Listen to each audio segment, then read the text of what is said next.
Prezados adolescentes, eu vos saúdo com a paz do Senhor. A nossa igreja é presidida pelo pastor Dr. Douglas Roberto de Almeida Batista. E a nossa escola dominical é coordenada pela sua esposa, missionária Dirley Batista. Estamos hoje na 12ª lição. E o nosso enfoque bíblico é: use palavras certas para que ninguém possa criticá-lo, para que os inimigos fiquem envergonhados por não terem nada de mal a dizer a nosso respeito. O nosso título é Falando o que Convém. Ou seja, não vamos falar qualquer coisa, né? O nosso título já está dizendo, falando o que convém. Vamos falar hoje sobre a carta de Tito, que foi escrita pelo apóstolo Paulo. A carta do apóstolo Paulo a Tito é classificada como uma carta pastoral, ou seja, um pastor escrevendo, não é isso? Escrita com a finalidade de orientar o jovem, de auxiliar o jovem Tito aos cristãos que estavam na ilha de Creta. Vejam bem, Tito era um jovem.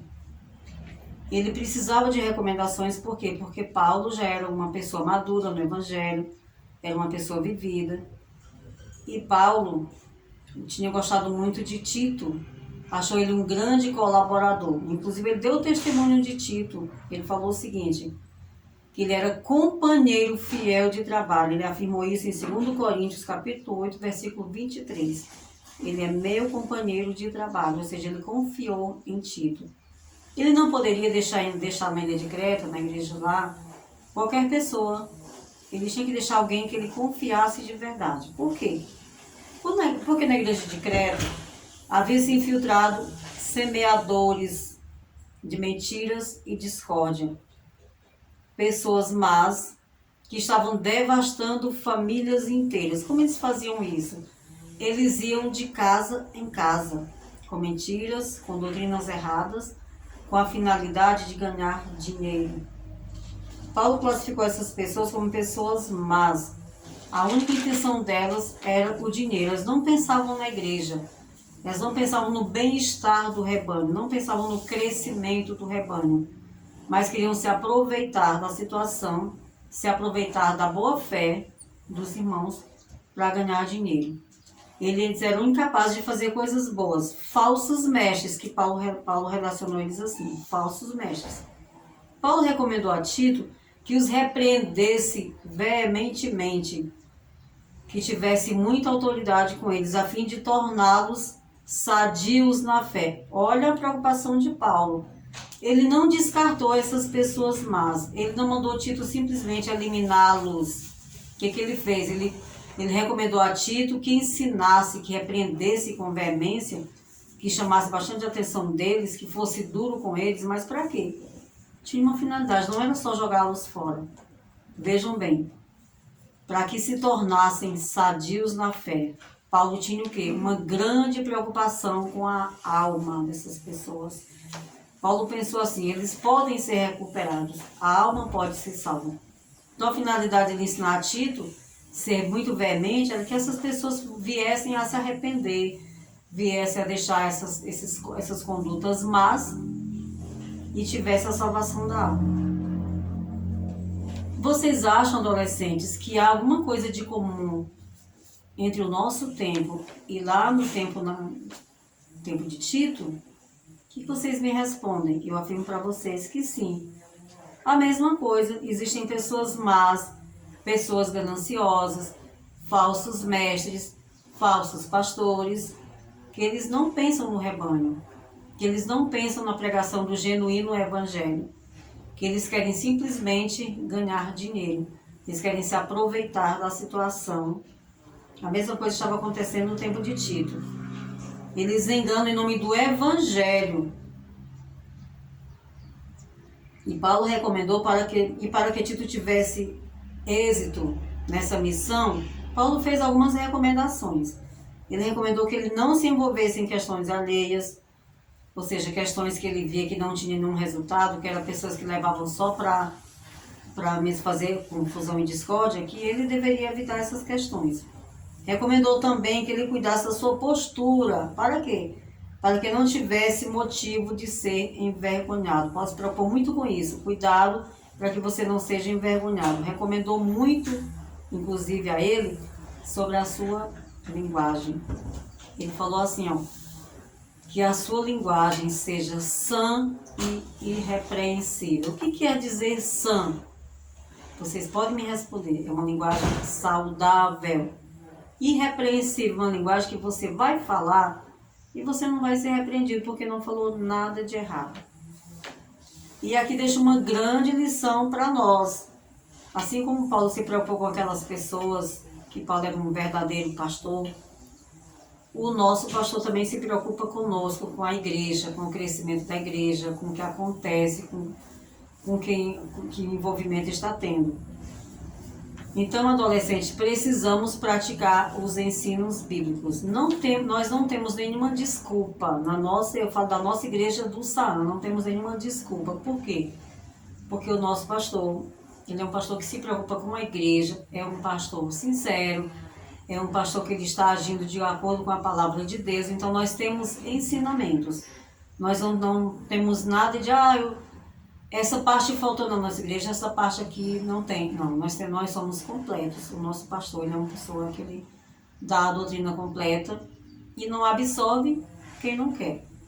E eu concedo a vocês, adolescentes, que vocês observem, quando vamos para o culto de doutrina, por exemplo, o culto das quartas-feiras, que é de ensino, que eu também, não só vocês, que os ensinamentos sejam ouvidos e sejam captados e desçam ao nosso coração, para que nós possamos pôr em prática e não venhamos a ser decepcionados lá no último dia, quando a igreja for arrebatada, e que nós não venhamos a ser envergonhados em relação a não subir no arrebatamento.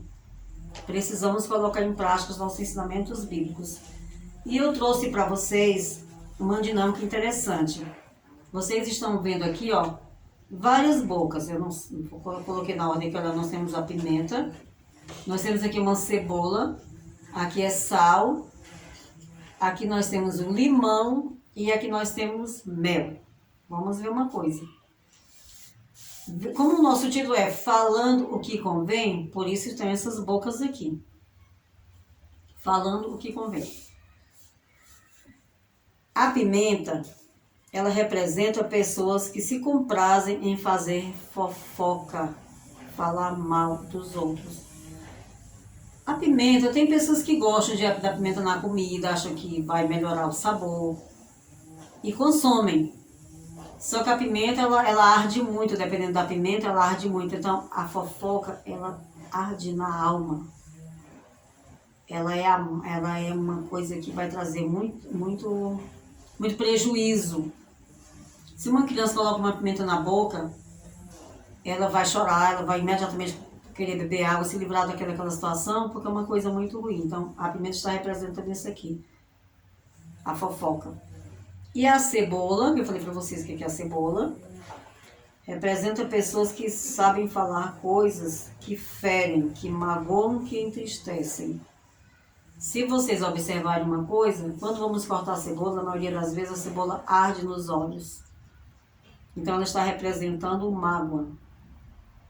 Temos aqui sal. O sal representa pessoas que fazem ferida nos outros. Às vezes alguém está triste e uma palavra consegue deixá-la mais triste ainda. Ao invés de levantar, a palavra deixa mais triste.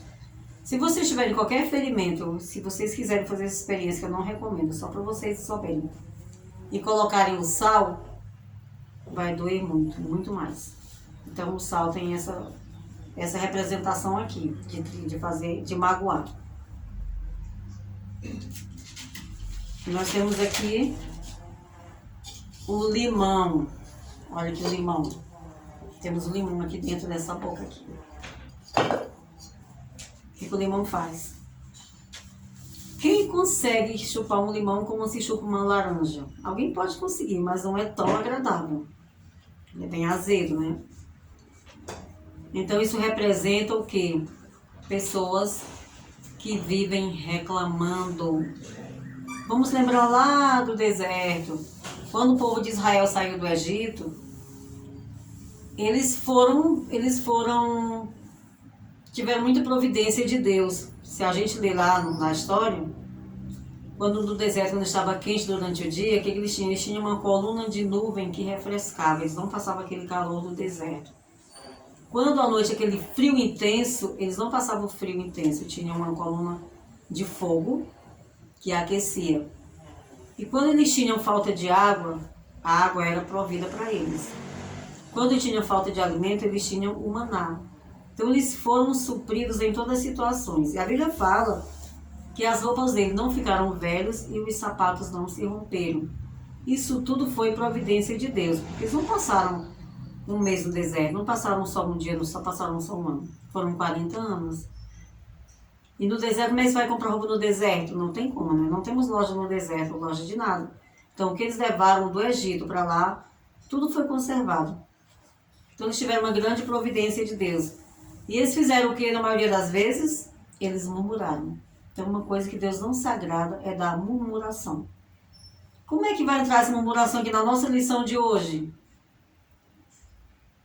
Vamos agradecer a igreja que nós temos, cheia de ensinamentos.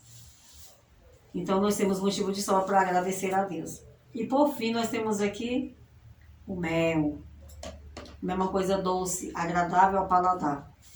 Então, representa pessoas que sabem falar palavras doces, pessoas que são gratas, pessoas que sabem agradecer a Deus.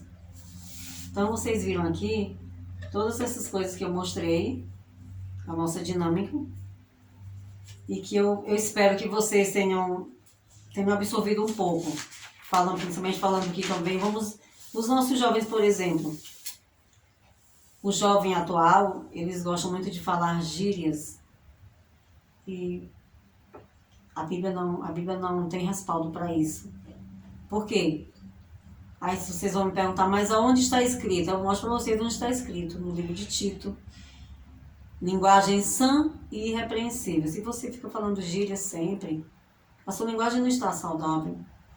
A sua linguagem está tendo motivo para ser repreendida. Então, a Bíblia tem, sim, repreensão para isso. Então, que vocês observem, que eu também tenho que observar, e que eu espero que vocês tenham absorvido alguma coisa. O exemplo de Tito seja seguido por nós, que Tito era um jovem. Ele foi obediente a Paulo, que Paulo deu o testemunho dele. Se ele é meu companheiro de trabalho. Ou seja, ele não deu trabalho a Paulo, ele foi um jovem fiel, um jovem que se preocupou em observar a palavra de Deus, e que nós temos também ensinamentos bíblicos da nossa igreja, e que vocês adolescentes e que eu também possamos observar esses ensinamentos, e que com isso nós vamos ter o resultado final, que é a nossa entrada na glória, no lar celestial.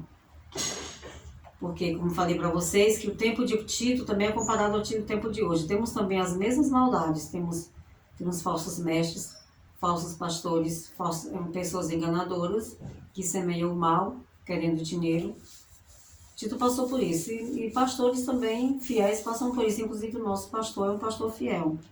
E que existem pastores, contrário a ele, que não cuidam do rebanho, e sim cuidam do dinheiro. Então, que vocês possam ter aprendido, absorvido, e que espero que vocês tenham respondido a lição também, e que vocês assistam a próxima lição número 13, que não será comigo, mas que vocês assistam. Vamos orar encerrando. Senhor Deus de misericórdia, obrigada, Senhor, pela nossa lição, obrigada por cada um, obrigado pela nossa igreja, obrigado pelo nosso pastor, pelos ensinamentos que temos, que podemos, meu Pai, ter a oportunidade, Senhor, de aprender a Tua palavra, e que nós absorvamos essa palavra, para que possamos ter o nosso final chegar ao céu. Em nome de Jesus. Amém.